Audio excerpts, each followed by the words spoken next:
Hi everyone, Daljeet Peterson here from astrolab21.com, and welcome back to the continuing series Blueprint of the Soul, where we're learning to become the architect of our own destiny by learning to read our astrological birth chart.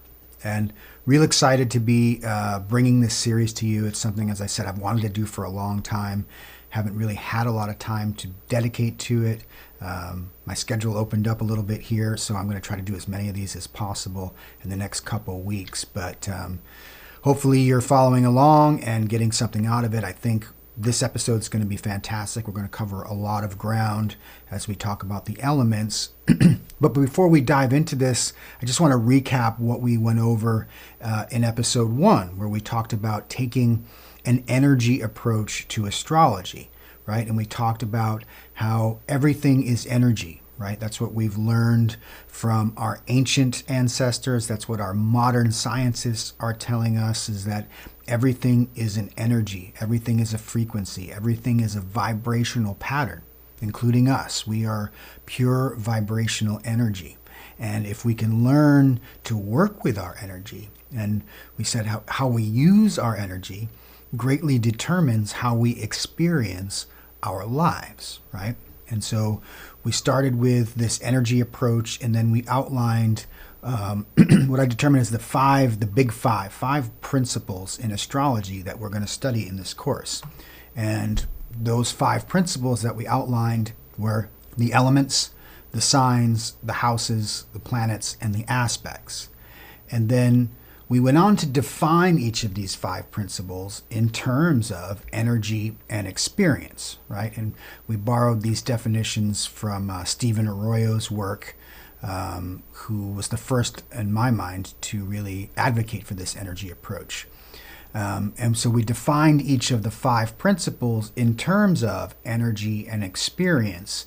And then we endeavored to sort of distill each of these definitions down to a single keyword for each of the 5 principles, right? And then we ended up with the idea that the elements are substance, the signs are qualities, the houses are fields, the planets are functions, and the aspects are dynamics. And again, I want to make sure, don't feel like you have to memorize these. I don't want this to feel like we're going back to school, even though we are essentially learning a new language here. But we're just sort of, setting the table. We're planting some seeds, and these definitions and these terms are going to become much more familiar to us as we move through this series. And hopefully by the end of the series, these terms will be second nature to you. You'll kind of know them like the back of your hand. But I'm just sort of planting this seed now, and we'll keep referring back to them as we move forward and expand our repertoire and our language, right? Our vocabulary. We're building a astrological vocabulary with some of these terms. So that gets us caught up from what we did in episode 1. Now let's dive into episode 2, and we're going to explore the first of the 5 principles, the elements.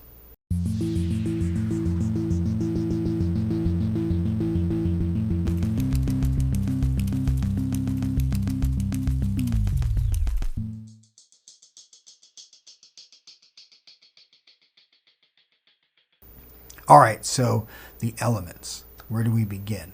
I want to start by, first of all, allaying any concerns you might have out there, or some trauma that you may have incurred from having to memorize the periodic table of elements in your high school chemistry class. I don't know about you, but I was traumatized by that. We're not talking about those elements. Those are the physical elements of chemistry and the earth sciences.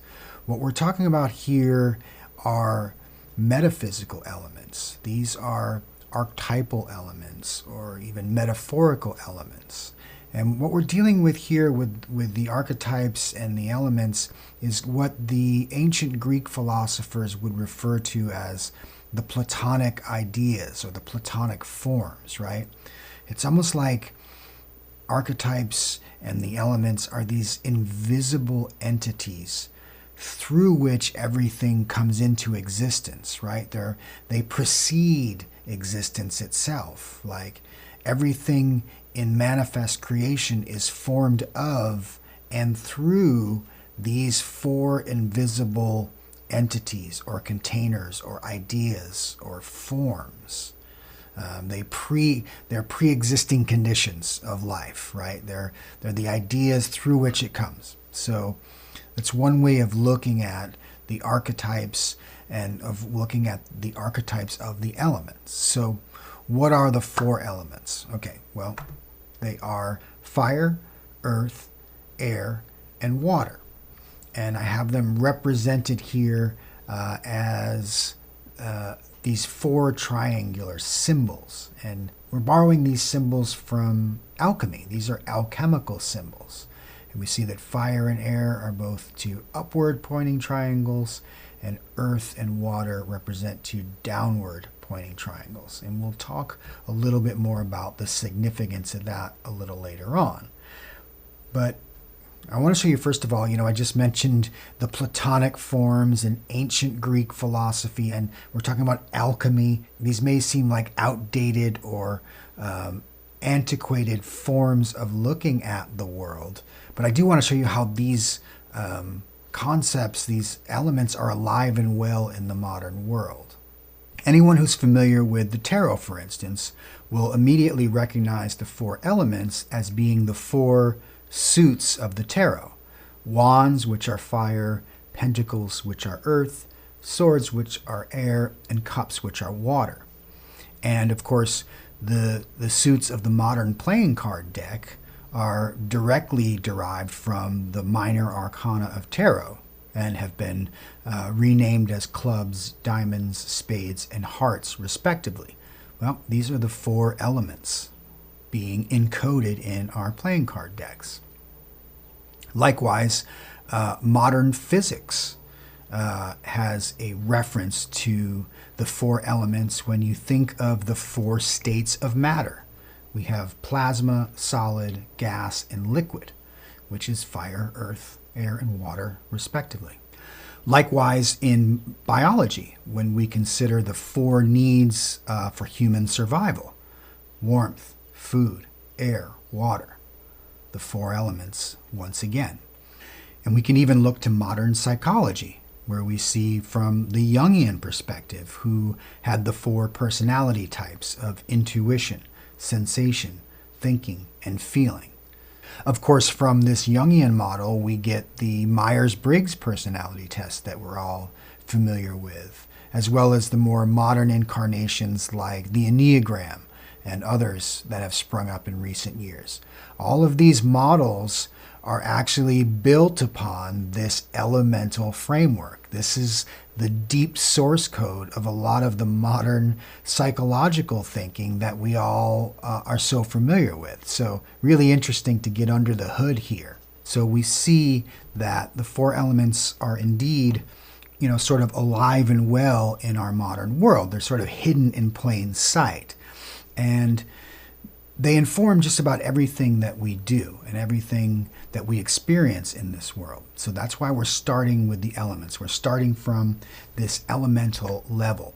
Now, before we dive into each of the four elements in turn and explore some of the qualities that each one possesses and represents, there's one more concept that we need to introduce along with the elements that's going to help us to really get a deeper understanding of these elements.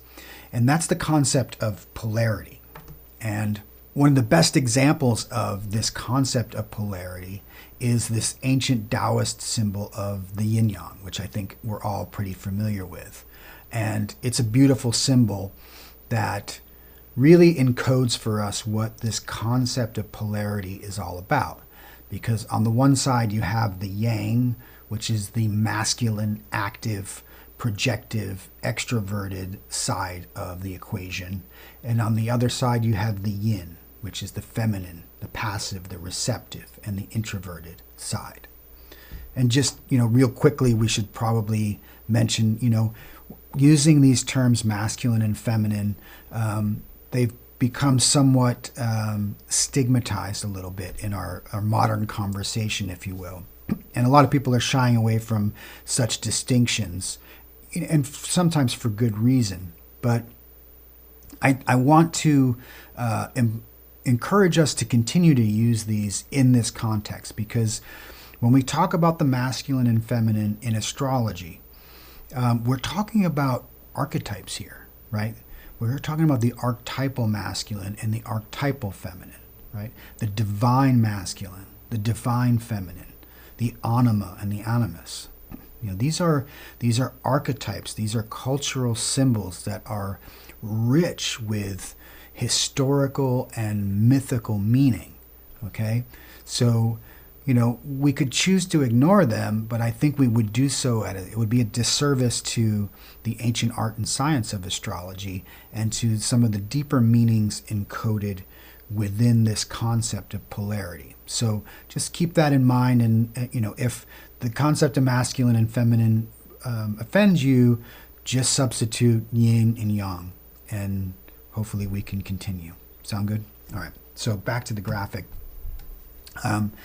So these qualities of yang or masculine, active, projective, extroverted, animus, centrifugal force, the idea of levity, is contrasted with the feminine or yin side of the polarity, passive, receptive, introverted, the anima, centripetal force or gravitational force.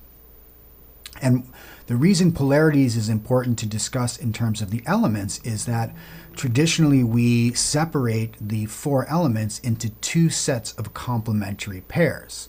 So here we see the 2 upward pointing triangles of fire and air together on the masculine yang side of the pole, while the 2 downward pointing triangles of earth and water paired together here on the feminine yin side of the pole.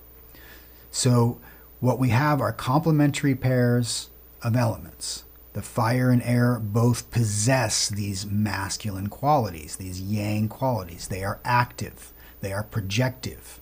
They tend to be more extroverted. They tend to demonstrate this centrifugal force.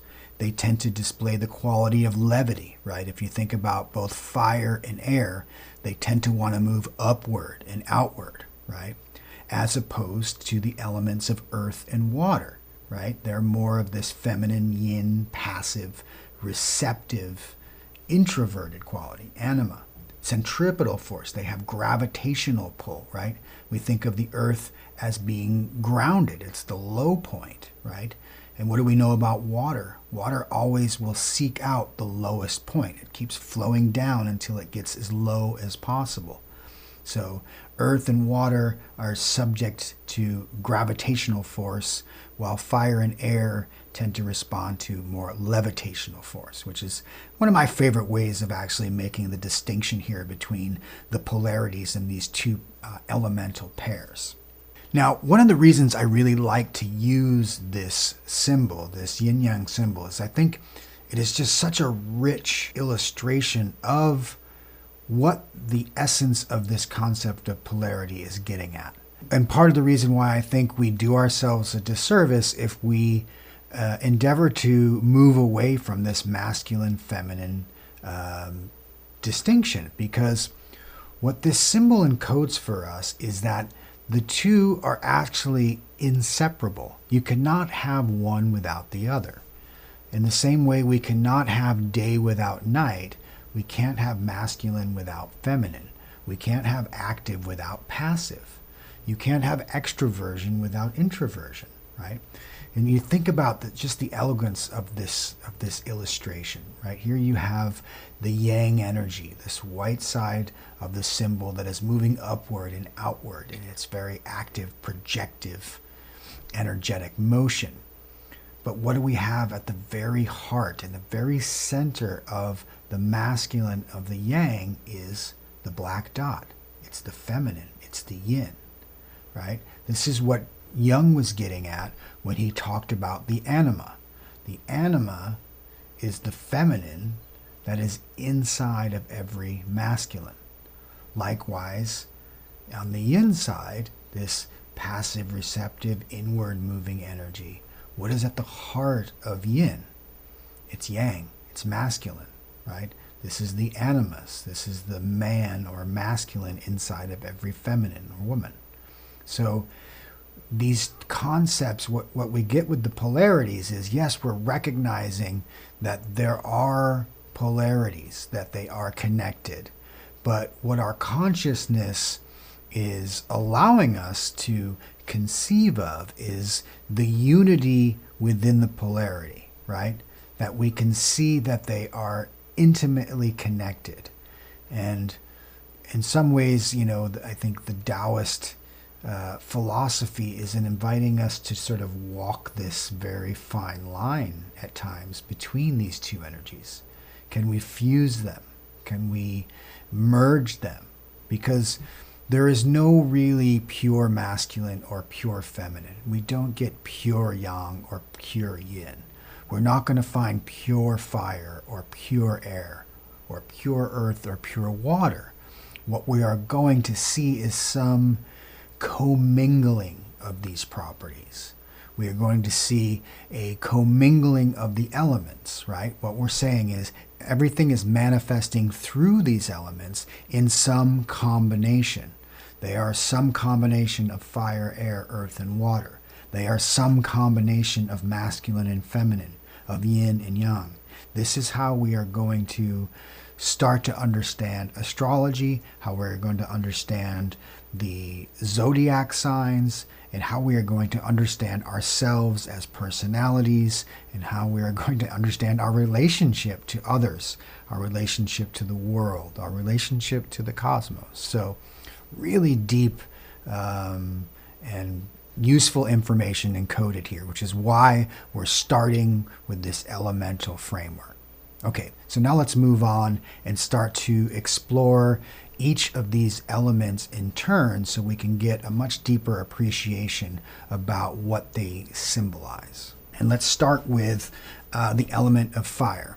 And what you can see here, I have a word cloud up here, and what you'll learn about me if you follow the channel, you're going to know that I love word clouds. I think they're great for explaining things like archetypal concepts, which we encounter quite a bit in astrology, because they kind of show us these archetypes are like multifaceted jewels, right? We can rotate them around and we can see different facets in different light. And also, as we know, every light source creates its own shadow. So there's no light without shadow. We talk about polarity. There's a great example of another polarity. So by illustrating these elements in this way, I think it'll help us to really wrap our brain around what each of these elements symbolizes. What are the qualities? What are the characteristics of these elements? So if we look at fire, we can start to see some of the key concepts sort of pop out at us, right? Fire is associated with enthusiasm, with inspiration, with excitement, spontaneity, right? In terms of the Jungian concept, it's associated with intuition, right? That spirituality is associated with fire. Now, the fire element tends to promote this concept of having some sort of special destiny to fulfill. We'll see anyone or anything that has a lot of fire feels special, like they have something to really bring to the world. Of course, fire is associated with warmth, with illumination, with enlightenment, right? Often this spirituality, this sense of enlightenment is something we will associate with the fire element. The idea of a radiant energy, right? It's like the sun. It just gives its radiant energy. It constantly is expressing and putting out powerful energy. It tends to be associated with passion, right? It's very expressive. Now, as we said, every archetype also has its shadow side. There are going to be some qualities that are maybe less attractive. And when it comes to fire, we can think of, it's very enthusiastic and exciting, but it also can be a little impulsive, right? It can be very impatient, right? We find that the fire signs have little patience for earth and water. It's one of the reasons they're incompatible, right? It can be very harsh. right? It can harsh judgment and just a little too blunt fire. It can be scorching, right? And this is, fire can be a source of warmth and heat. It can cook our food. It can light the way through the darkness, but it can also burn everything in its path if it is allowed to burn uncontrolled. So this starts to give us a little sense of what the element of fire is all about, right? And we can see these three glyphs here, right? What these are the planetary glyphs, because each element is associated with three of the zodiac signs. So 3 signs of the zodiac are fire signs, and those are Aries, Leo, and Sagittarius. They're known collectively as the fire trine. So there we have an introduction to the first element, which is fire. So now let's move on to the second element, which is earth. And we're going to see, hopefully, a contrast here between these two elements. We had fire, which we talked about being of the yang masculine polarity, right? And all of these characteristics are very aggressive and outward moving. We can see how they're very masculine. They're very, very yang, right? Whereas when we start to look at earth, now we have a yin element, right? This is a more inward moving, grounded gravity, levity versus levity. So right away we can start to see some of those yin qualities in the earth element, right? Patient, conventional, practical, dependable. These are very earth-like qualities, right? There's a sense of groundedness. It's really about the physical world, right? This is why it's in the Jungian terms, the earth element is associated with sensation, right? The 5 senses. For the earth element, everything has to be experienced through the 5 senses. And for earth types, anything that can't be sensed through the 5 senses probably isn't real to them. They have a hard time with conceptual, with concepts, and with spirituality in a way. The way that fire could be very conceptual, or earth or air could be very conceptual. Earth has a hard time with that. They're all about this here and now. The 3D reality of time and space. They're very goal-oriented. They're very matter-of-fact, right? There's this need to be of service, to be useful. A sense of utility is really important for the earth type. Now, of course, every element has its downside, has its shadow. You can see where the earth element could be a little too narrow in its thinking, right? It gets a little too micro-focused. It can be plagued by inertia. It could lack that initiative, that spirit. It can be stubborn. Sometimes it's often referred to as being a little dull or boring, the earth element. It can become slave to its own routines, right? It can get in a rut. That's one of the downsides of earth. But overall, now we're getting a picture of what the earth element is like. And again, we have three zodiacal glyphs here, which represent which represents the 3 earth signs, which are Taurus and Virgo and Capricorn. So now let's move on to the third element, which is air. And now we're moving back from the yin pole back to the yang. So now we're going back to that masculine yang energy, which air represents. And if we start to look at some of the concepts and characteristics that we associate with air, we can see some of that yang energy, right? We have intelligent, communicative, curious, social, expressive, okay? Air is associated with the mental, with thinking, with thought, with ideas. It's all about communication. It's very verbal, right? It always wants to be in conversation. It's obsessed with thought forms, with ideas, with theories. It wants to share and converse about its ideas and its theories.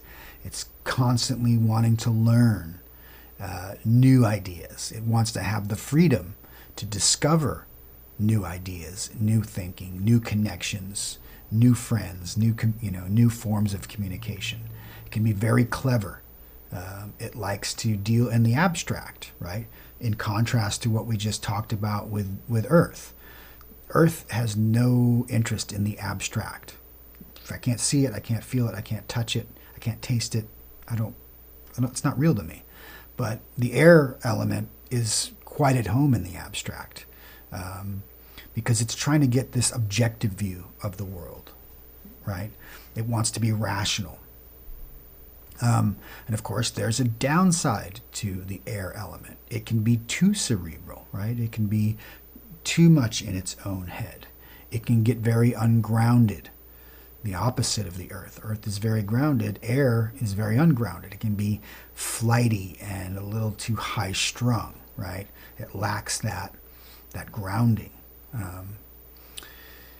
So now we're getting to sense another one of the elements. And again, we have three of the air signs represented by the three symbols here of Gemini, Libra, and Aquarius, which collectively they make up the air trinity.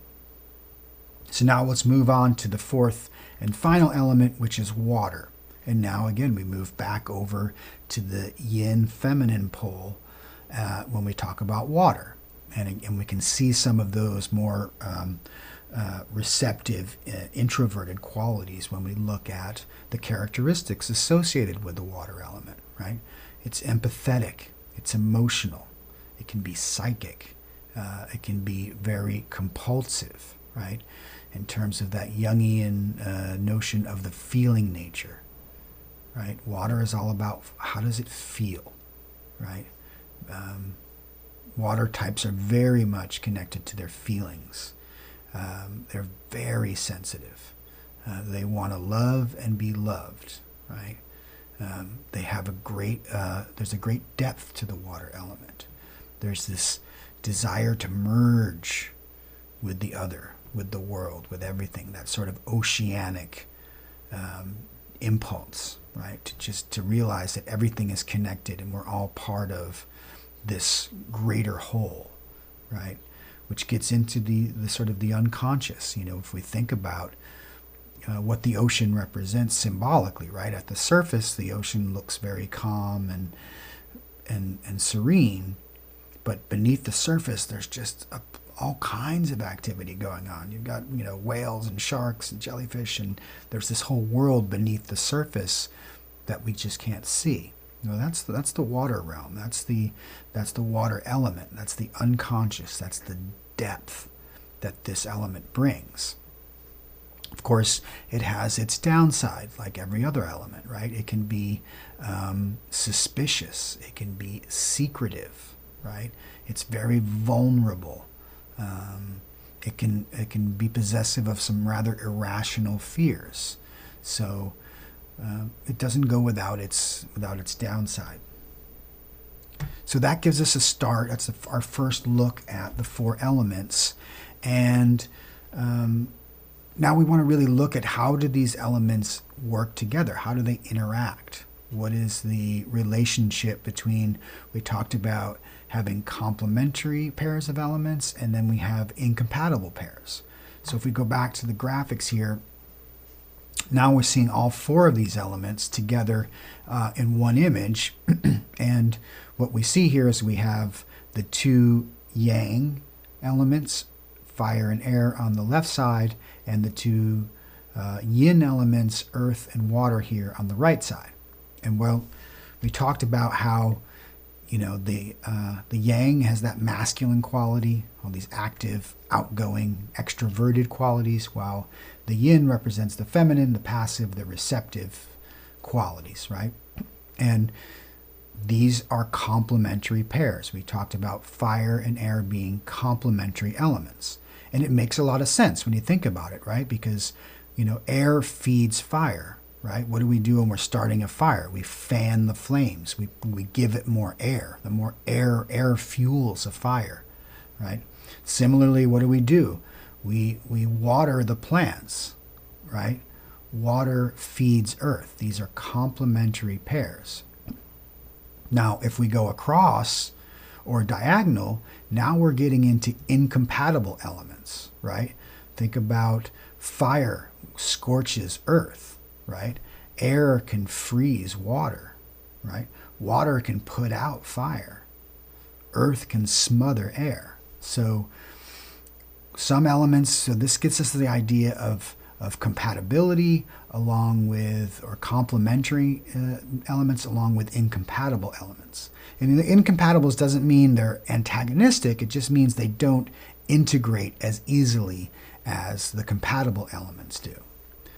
And I really love this frame because, you know, we're talking about this elemental approach and this energy approach, and I really want to show you how everything in astrology starts with these 4 basic elements, these qualities, these containers.